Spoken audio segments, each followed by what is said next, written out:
I'm Chris Cuomo. Some big situations going on, so let's get after it. I got information and some observations. First, I hope you're paying attention because you're learning a lot about the media, people in the Democratic Party, and people in the Republican Party right now.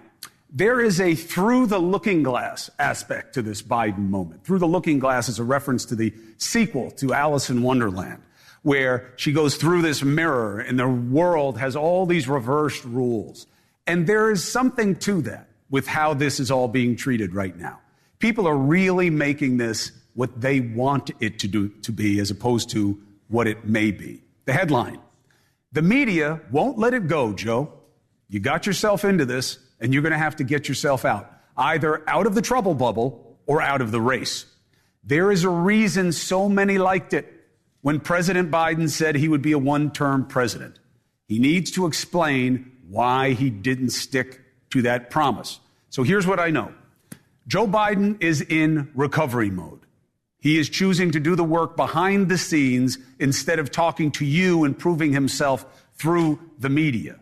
Fundraising is certainly slowing, but I'm told that it's slowing because of the speculation, which is a distraction, not that pockets are being shut to Biden. The idea that the party bosses have decided that Biden is out already. What bosses? The head of the DNC? You even know who that is? Jamie Harrison, Biden guy. The people organizing the convention? You've never heard of them. The Democratic leaders? Who? Schumer, Pelosi, Jeffries? Non-committal at best. And none of these people are subtle. None has said he must go. And they would. They still might, but they haven't.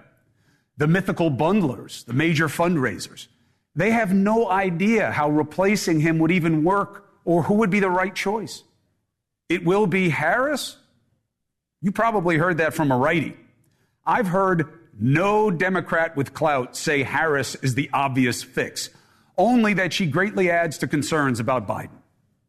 I've heard more Democrats say it may have to be her, and for the wrong reasons. Wrong reasons. So, let's go there.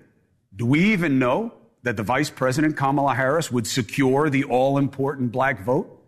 The assumption is yes. Why? Because she's black or of mixed race.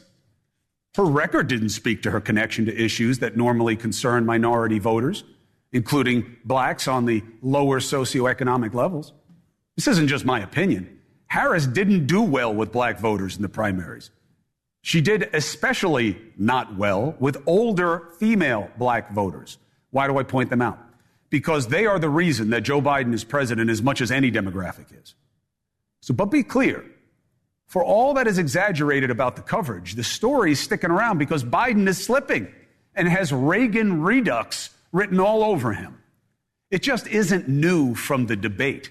Democrats have just been forced to confront what has been obvious all along, thanks to the right and the media. Now, I wish our brothers and sisters on the right had been as concerned about Ronald Reagan as they are about Joe Biden. Wonder what the difference is. The moves to haul Biden's staffers into congressional committees is a shameless ruse. Now the reason they're saying they want the Her transcript from Garland is to show they covered up Biden's deficiencies. That's BS, and you know it, and so do they. It's just another distraction from doing anything that matters to you, another boogeyman in the mix, unless you're a fringe fanatic and then you love it. And the media could be a lot more even-handed here in assessing what's keeping Biden in. Proof. What's the biggest ignored story on Biden Watch today? Have you heard that the largest federation of labor unions backed Biden today, the AFL-CIO? Why doesn't that get the same energy? Because it's not the story we want to tell. Biden getting out is certainly a possibility. I say not yet a strong probability, mostly because there's more energy about what's wrong with him than what is the right way to move someone else in and who that should be. But it's absolutely way more exciting, better for ratings, and could increase the chances that Trump the Terror loses to play to this story. And that's all perfect reason to hype it every bit that we can. Proof. When the Tiffany Network, in quotes, CBS, starts its evening news with Clooney calls for Biden to get out, you know they want to drive a narrative. Look, I like George Clooney. He wasn't a bad ball player back in the day either, by the way. Tough guy. But who cares what he says? The New York Times, right? Because they already told you twice that they want to get Biden out. Oh, no. It means that Hollywood has turned on Biden. Maybe like 3 names that I recognize have come out. All of Hollywood is turning? Oh, no. You got it wrong. A growing number of Democrats call for Biden to get out. I even made a graphic of it. We'll show it now. Look at this. About a dozen first senator came out and said it. Out of over 200. What? Out of over 200. Oh, and now we're counting people with concerns. Why? To boost the number. What wasn't in my graphic? Almost 90 members of Congress came out to support Biden. Why aren't I emphasizing that? Why isn't that my whole graphic? Because it's not the story we want to tell. Now we're told Schumer's open to Biden getting out. So is Pelosi. Have you heard them say exactly that? Again, not subtle people. Here's my beef. The truth is enough. Biden has trouble. There's no need to exaggerate it just to drive a desired outcome. But that's what we're doing. The irony is, there are plenty of GOP members in Congress who wish Trump weren't the nominee. Plenty think he's not right in the head either. You never heard Biden's cabinet discussing the 25th Amendment, has you? Heard it reportedly around Trump. Remember those stories? You don't see Biden's team members warning you off, as they did and do about Trump. Look, you've got 2 bad choices, thanks to a poison party system. They are the ignored cancer in our culture. You got a man with bad health versus a man with bad tendencies. So let's finish with what matters most. What will push this to a conclusion? The obvious is Biden making a move. And he is going to be approached to do so much more intensely soon when the poll numbers come out. But short of him making a move, the next big moment is tomorrow, the presser at NATO. My suspicion is that Biden's going to be fine. He better be. And yet, even if he is fine, after the presser, people on the right are going to say it was rigged. That reporters there didn't ask enough questions about Biden's fitness, and they'll ignore that it was a bunch of foreign press in the mix asking about major issues around the world. After tomorrow, the polls are going to come on Biden and Harris. I'm actually more interested in the Harris numbers to see if I'm getting my read wrong on this, and I'll tell you right away if I am. If the numbers slip more in the right places, it definitely gets worse, and it's been teed up that will be a triggering mechanism to go to Biden and say, look at what we're seeing and tell us what we're missing. I believe the Biden camp already has those numbers and aren't releasing them because they're bad news. Last note, the media covered for Biden for years. Listen, I've been in this business 25 years. The media covers for no one. Remember this period, these moments, the next time the right says the media is out to get them and favors the left. The media is mostly populated with equal opportunity assassins.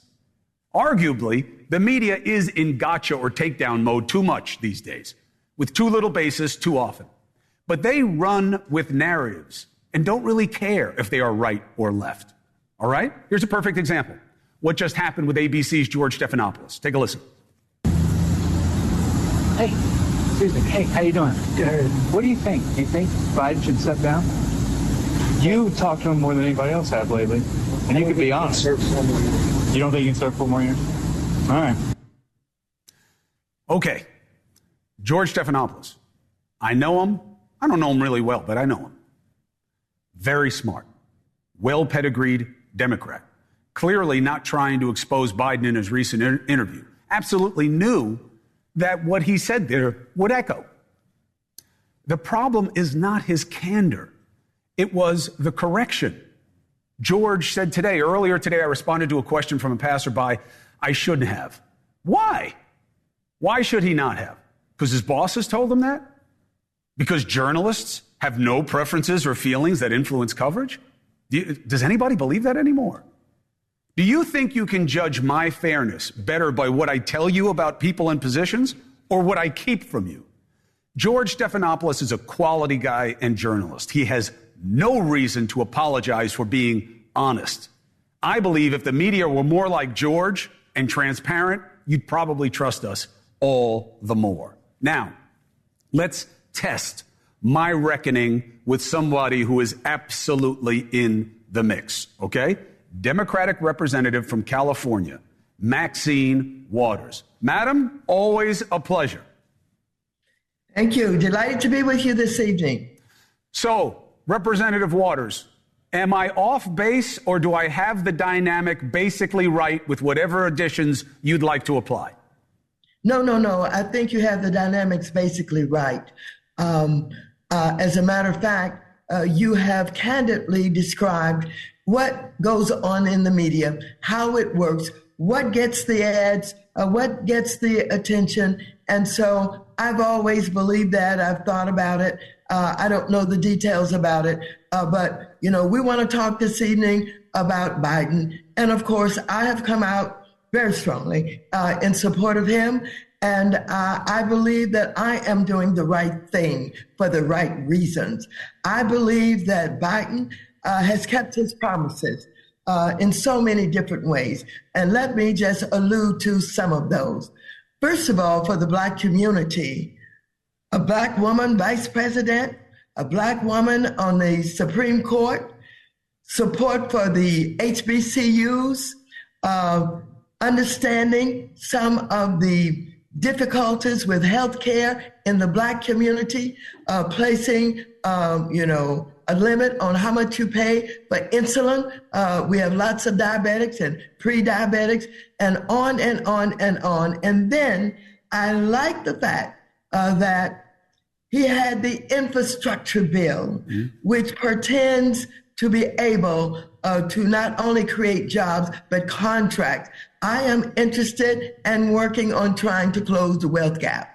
In order to do that, minorities and Blacks and others in business need to be able to deal with procurement in government and government jobs and the kinds of contracts that are put together by something like infrastructure. So, Congresswoman, all of these things and more. What do you make of the argument that, and I know part of what you're going to hit me with, nobody has ever accused you, no matter, I know you're over 45, but nobody's ever accused you of not being on your game. But here's the argument. He's too old. He's not on his game. You've all known it for a long time. And if you want the Black vote, put Kamala Harris at the top of the ticket. Why isn't that your position? Well, let me tell you, I was at the Essence Festival in New Orleans this weekend with thousands upon thousands of Blacks and a lot of women. One of the things I said when the Congressional Black Caucus gave a presentation, I said, you know what? I'm older than Biden, and I get up every day, I exercise, I work late hours, and I take care of Black people, and I take care of the business of the Congress of the United States of America. I'm adding that so that you can be clear about what I was trying to say. And so I believe that he believes that he can do the job. I believe he has been fair, not only with the Black community, but with the people of this country. I believe he's an honorable and decent man. And I believe that he is about saving our democracy that is at stake because of Trump, who's in love with Putin and Kim Jong-un and others, because he wants to be in total control. He wants to be a dictator, and he said so in so many words. I believe that he deserves to be treated fairly. Congressman Waters, what chance do you think there is that Biden gets pushed out or pushed to step out if the polls come out and show more slippage? I do not believe that at this point.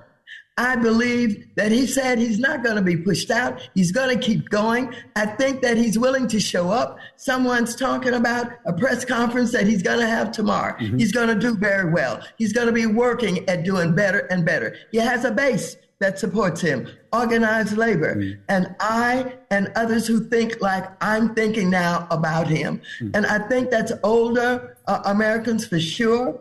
And I do believe that there are people who have, grown up with him, people who trust him.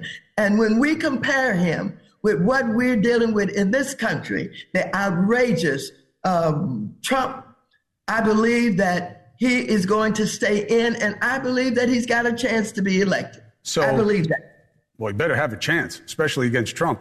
But we'll wait then, see the poll numbers, and see what at this point manifests in a couple of days once everybody digests them. And you're welcome back as always. Congressman Maxine Waters, thank you very much. Thank you very much. Take care.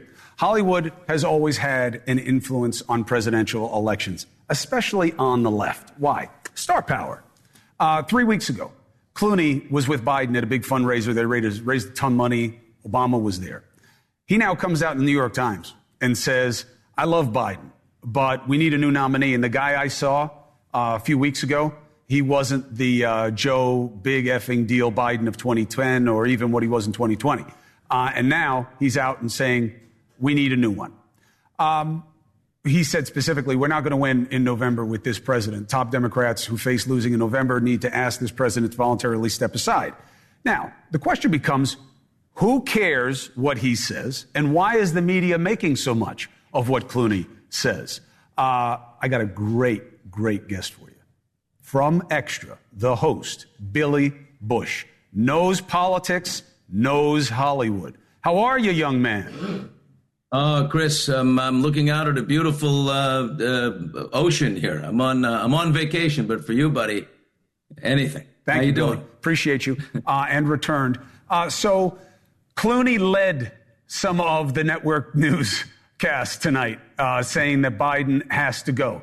I'm a little surprised. Maybe I'm wrong to be. How big a deal is it if George Clooney says Biden has to step away, and why?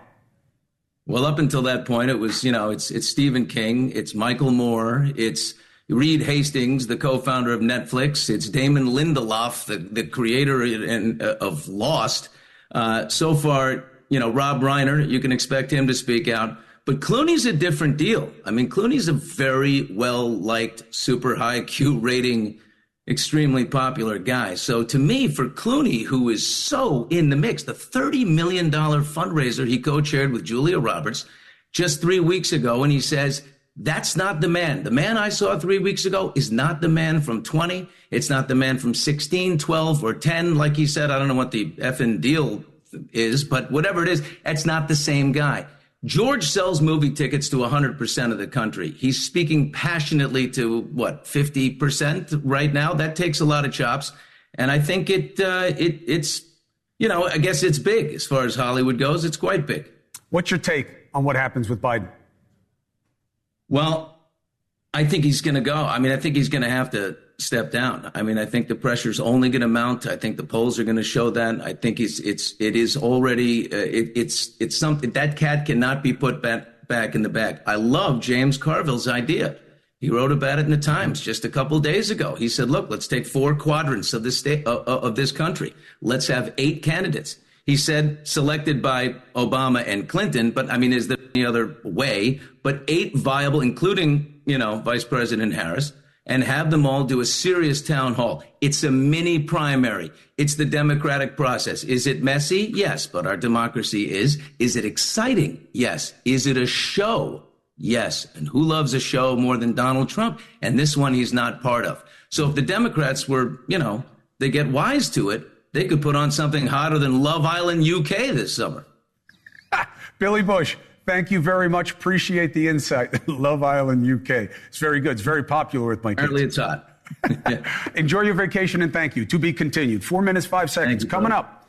Tomorrow, Biden is going to hold his first solo press conference in months. It says in here, unscripted. Do they have scripted press conference? In front of the world press. Now, the key there is world press. This is not going to be a concentrated session as it would if it were all-American media. Let's bring in Bill O'Reilly with his take on what matters and why. Next.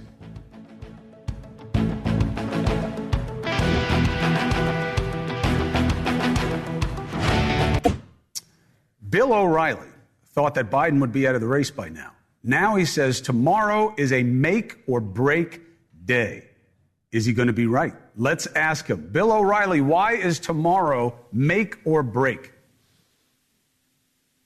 Well, if Biden falters tomorrow in the press conference, he'll have to resign. But I didn't say he would be out of the race already. That's not true. Really? What I did write, and I got it right disagrees. here. I can read it to you if you want. What is that? Okay. Well, whoever disagrees needs to read what I actually said. I said that the Democratic chieftains have made the decision that Joe has to go. It's absolutely true. And I'll prove it in a moment. But Barack Obama's the most powerful person in the Democratic Party. Ron Klain is second. All right? Really? It doesn't matter what the Congress people say. It doesn't matter what Nancy Pelosi has weight. There's no doubt about that. Schumer didn't have much. But Obama and Klain has the power? Ron Klain. Hey, believe me. Okay. They made the decision that Biden cannot beat Trump in Biden's state, primarily because they believe there will be a number of other incidents before the vote.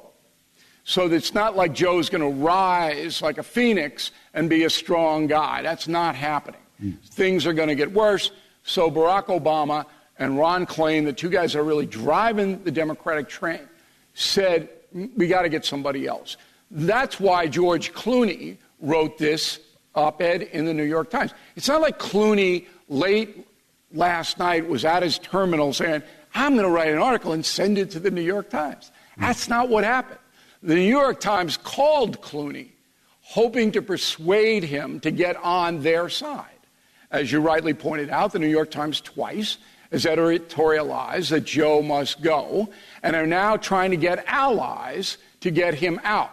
Well, Clooney's first call had to be to his best pal, Barack Obama. He knows the Massachusetts area code because Clooney would never do that independently. He would have to do it in the context of the leadership of the party giving him the okay. That's how it works, okay? Mm-hmm. And Obama presumably said, that's the way you feel, George, go right ahead. And George did. So that's where we are. A couple of other points before we get to the press conference. Donald Trump wants to run against Joe Biden. He believes that Biden is the easiest target for him. That I believe. And he believes it for the same reason that Barack Obama wants Biden out. Mm-hmm. The reasons are the same. That Biden is going to collapse before the vote in November. And if he does collapse in October, it's all over. Now, the Democrats they can pivot and make an adjustment. Now, the press conference tomorrow. I have 10 simple man questions. I know Dusty's not going to give me the time, but I would like the press, and by the way, the press has covered, Cuomo, you're absolutely wrong, for Joe Biden. Just today, the CBS News president was thrown overboard because of what she did to Catherine Herridge, who was aggressively investigating the Hunter Biden laptop for CBS. No, that's not the allegation. The allegation is that they've been hiding Biden's infirmity. Catherine Herridge is a separate issue, and I think Catherine Herridge is right, by the way. But that's okay. I don't believe the Biden. If you think the media has been covering for Biden, you haven't been watching television for the last week. Okay. It's not the last week. It's 3.5 years. But the media wasn't covering for Biden him. until they couldn't.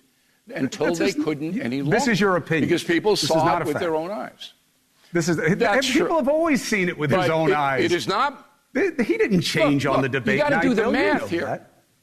Go ahead, do some math. Cuomo, you got to do the math here. Yeah, do the math. Okay, if the president of CBS News is walked to the door, and the reason is because CBS was covering for Biden by telling its main investigative reporter not to pursue the Hunter Biden laptop, that's covering. But no, the allegation is that the media has been hiding that Joe Biden is infirm. And just for the audience, because I don't want to get too far from the speculation. There are 500 allegations. Just it's all in the same soup No, but that's not the suggestion. Okay, and just to be clear, I disagree with Bill. People who have been around President Obama the last few days is absolutely concerned. He has said nothing about believing Joe Biden can't win or that he's telling Joe Biden to get out. The idea that Ron Klain is the head of the Democratic Party is laughably Didn't say absurd. He was the head of the Democratic Party. Okay. Yes, you did. You said he's the second most powerful guy in the Democratic Party. Cuomo, I'm getting a little teed off here. Really? Stop misquoting me. What did you say about Ron Klain? So knock it off. What did you say about Ron Klain? I said he's one of the chieftains. You did not. You said he's the second most powerful person in the party, and I'm saying that's laughable. In my opinion, he is. Okay. Your opinion, you laugh all you want, but you're not telling the truth to the audience by misquoting me. About what? Period. About what? Yeah. One name.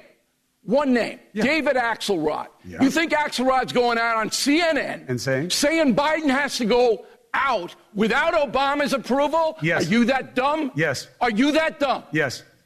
Okay, there we go. David Axelrod says a lot of things without Obama's approval. You don't know David Axelrod well enough to know the answer to that question. I could call him right now and get it. That's the difference. But you can get hot. And they're going to tell you usually the truth, it's a sign of insecurity in a position, just so you know. But go ahead about the press conference. Don't misquote me. Oh, please. You said Ron Klain is a big shot in the party. He isn't. It's just the truth. Yeah, he is. He was Biden's chief of staff. I know who he was. 2.5 years. He also left to make money. Come on. And nobody's knocking on his door because he's never been particularly effective.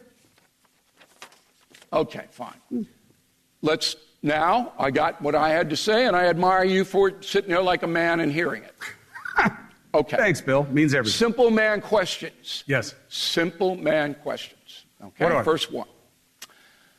It might be a good thing to reassure the American public for you to take a cognitive test by an independent physician or battery of physicians, and I think that your opponent should do so as well. Will you take such a test? Then he says no. What's the follow-up? The follow-up, why will you not reassure the American public? Okay, next. I think he's going to, we know what he's going to say to those things, but it's a good question to ask. Next. Well, they have to be asked. Yeah. Number two, so far your immigration policies have cost the American taxpayer $500 billion. Okay? How can you justify that? Good. I like it. Next. All right. Number three, drug deaths have risen on your watch 36%. Why? Oh, I like the why. That's good. Then you get him into his explanation mode to see if he can get away from the problem at the border with the cartels. I like it. Next. 5, the average price of gasoline is up 38% under your watch. Why? There's a good answer to that one. I don't know if he'll give it. Next. All right. Well, let's hear it. Let's hear it from him. Grocery prices have increased 21% during your administration. Why? Next one. Do you support any restrictions on abortion whatsoever? Next one.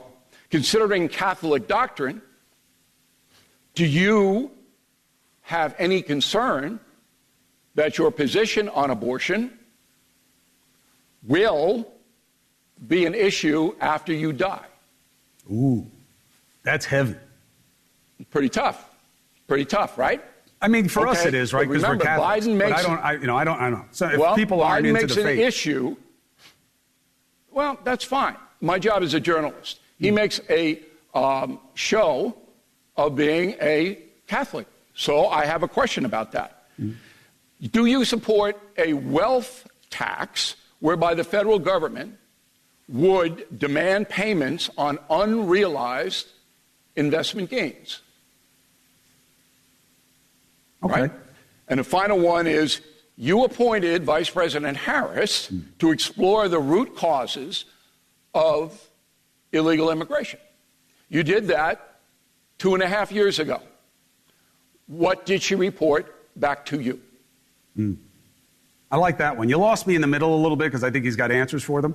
But you also got a lot of world media. It's not my job to gotcha Biden. I'm not trying to gotcha Biden. No, none of those are gotcha questions. So if he has answers, I want to hear them. There's not a gotcha question in there. I think they're all fair questions. We'll see what the world media does. I want to hear what he has to say. World media is going to do a lot what is the of odds? future NATO. Go ahead. I'm going to put these questions on BillO'Reilly.com so anybody can download them. What are the odds that the press tomorrow will ask any of those questions that specifically? You've got to go incisively. Boom. This is the fact. Why? Well, you just made it a lot more likely because you put them out there. Well, I hope so. I hope they're watching this, Cuomo. But there are a lot of world. I hope they're watching this. Well, a lot of world press people there who may not want to play to our fascination here. So that's fine. Let the world press people do what they want to do. The American press should be more responsible. And I hope they're watching because Cuomo O'Reilly is the best cable news exposition in America. Well, it is. You know it is. Look, I do not Folks know that, but is. I do know this. I very much enjoy talking to you in person and on television. And but it's really just a focus of my self-loathing. I have a new mug that says, Cuomo sucks. Your psychiatric problems, we have a telethon for that. All right? We have a telethon for Cuomo's psychiatric problems. I have a mug that says not woke, right? Not woke. Prominent in my house, yes. My new mug is don't misquote me. Oh, that's good. Better be Thanks a big for one. having me in. Always a pleasure, Bill O'Reilly. Always a pleasure. 4 minutes, 30 seconds. Up next, Alec Baldwin is an interesting case study in the fairness and whether justice is blind. Cameras in the courtroom should be a must in every trial. They are here, and they will drive interest. Baldwin says he never pulled the trigger of the gun. Is that going to matter? His defense gave an alternate theory today. But I'm told the prosecution won the day. Why? The better minds. Next. Mr. Baldwin, Mr. Baldwin, are you responsible for Helena Hutchins' death? Mr. Baldwin, will you take the stand? Today was day one of the Alec Baldwin trial. Now, as you know, the actor has been charged with involuntary manslaughter, homicide charge. Why? Because of the death of 42-year-old cinematographer Helena Hutchins. On the movie set Rust, Alec was an actor and a producer. He was framing a scene with Hutchins, who was doing the direction, and the weapon he was holding had a live bullet inside of it, went off as they were practicing the scene. How did it go off is a question for the trial. Hutchins was killed, another was injured. Here's some of the opening statements from prosecution and defense. The defendant didn't do a gun safety check with that inexperienced armorer.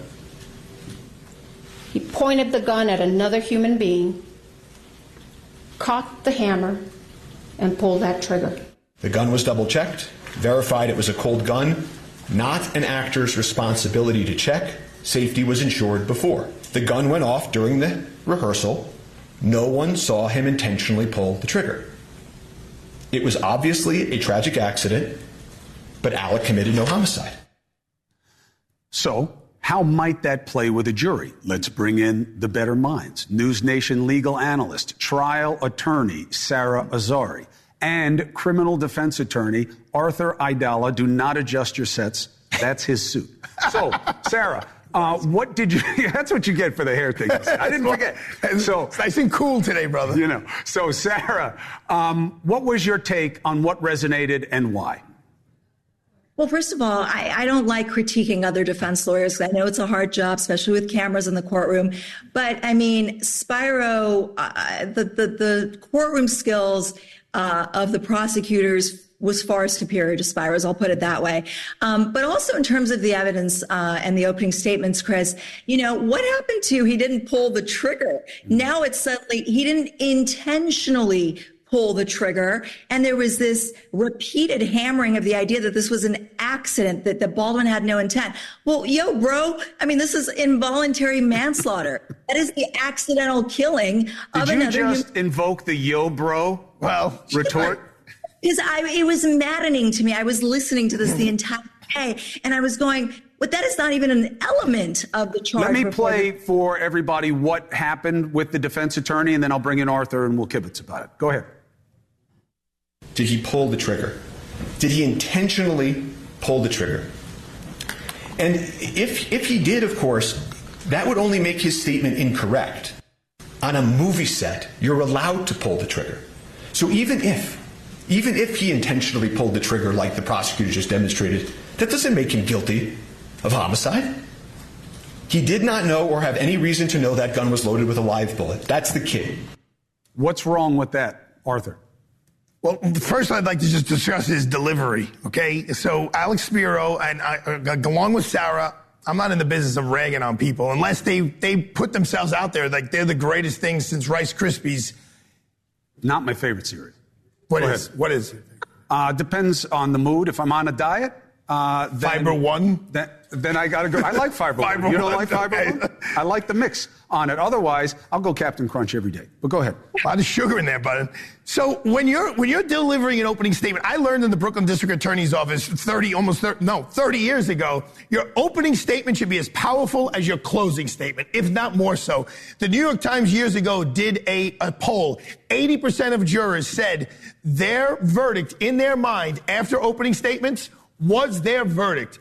Alex Spiro stood there and basically read, which is great for a second-year lawyer doing their third case. That's wonderful. But, I mean, Chris, your teleprompter is blank. You just did this brilliant thing with O'Reilly, blank. You got the biggest case of your career. If you don't have that down pat, where you're looking down and you're looking up. Are you kidding me? That's what a young lawyer does who's nervous and afraid. Well, and there's no passion. There's no my guy didn't do anything wrong, folks. The evidence is going to show you he did nothing unreasonable. And if you find he did nothing unreasonable, then you have to find him not guilty. Sarah? Well, he also essentially told this jury that, by the way, my guy might be a liar. That's what the evidence might prove to you because of that all the statements doubling down that Alec Baldwin did with not pulling the trigger. Here's why it's dangerous. But ultimately, you guys were busting my chops last night about, Gutierrez is the guilty, my formidable adversary with a full head of hair. Gutierrez is the guilty one. And then, you were telling me about the live round and how important that is.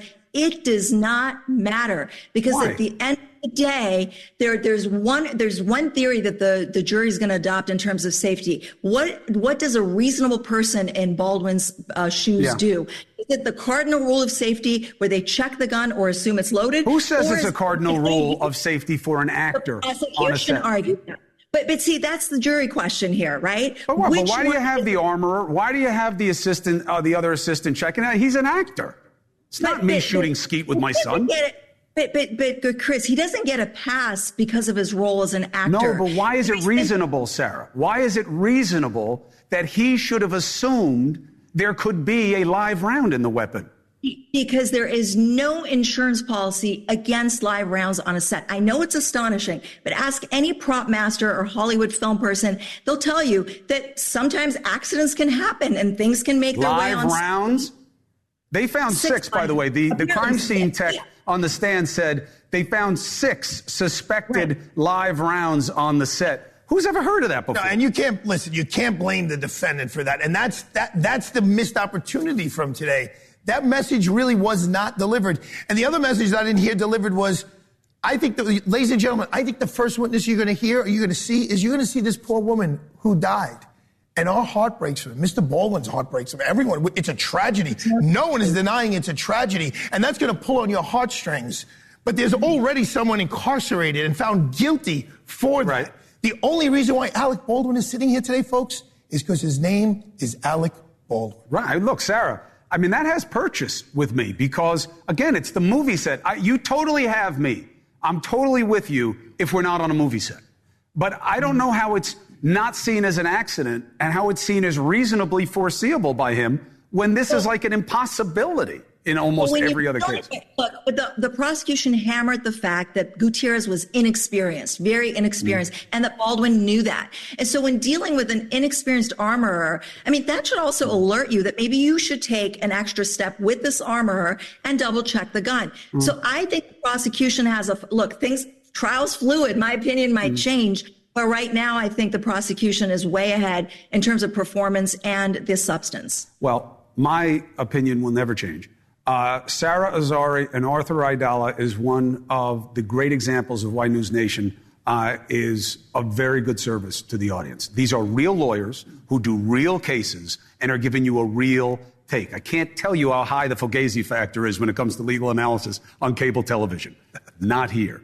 Sarah, thank you very much. Arthur, I love you. Thanks, you're the best. 3 minutes, 45 seconds. Yes, they're my friends, but it's also true. Up next, you have your say. 844-968-7720. And it better not be O'Reilly masking his voice.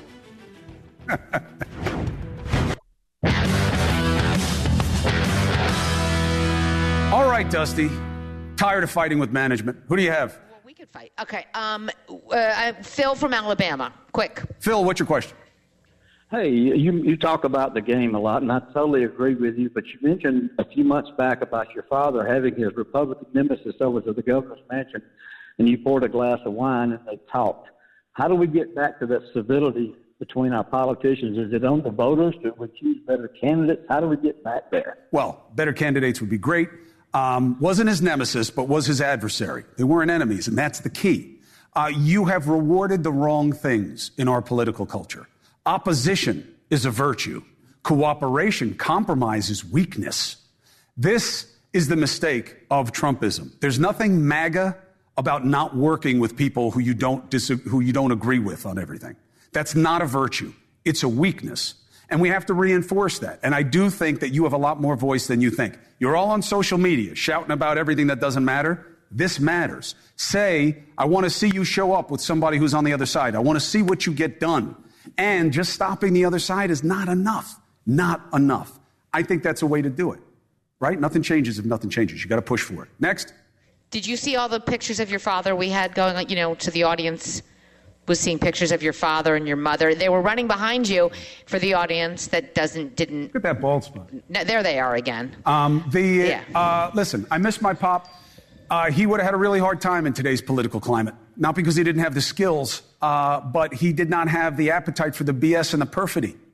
He was a guy who came out of an immigrant experience where he was seen as less than, and he wanted to fight for the underclass. And that's what he did.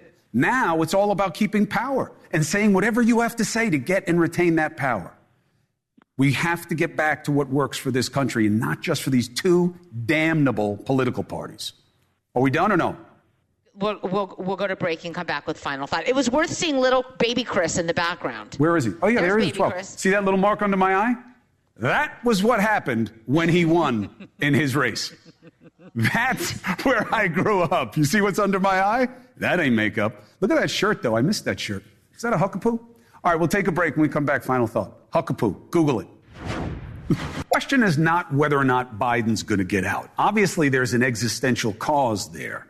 To me, it is worse if he is pushed out for the wrong reasons than because it's the right outcome of the process. Meaning, if the polls sink and he can't justify his existence and they want to make a move, shame on them for waiting this long, but I'm okay with that. But if it happens because the right likes it and because the media advances the story, then that's no good for you.